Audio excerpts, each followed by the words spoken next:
how to watch Amazon Prime on TCL Smart TV. Now, first of all, open or turn on your TCL Smart TV. So press the power button on your remote control and wait a few seconds for the TV to start.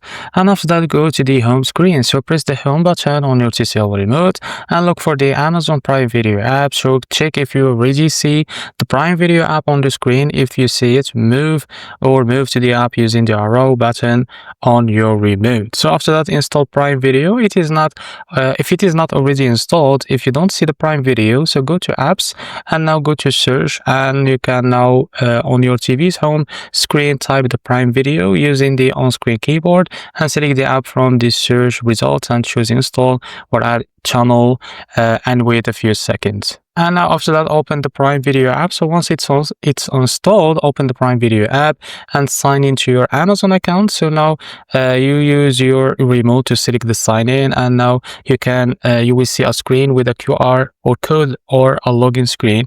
If a code appears, go to amazon.com/myTV to your phone or your computer, enter the code shown on your TV screen, and after that, start watching. So after sign in, the app will load with your Amazon Prime Video homepage and browse movies, TV shows, or search for something specific. So this is how to watch Amazon Prime on TCL Smart TV. If you found this video helpful, please like and subscribe. See you next video.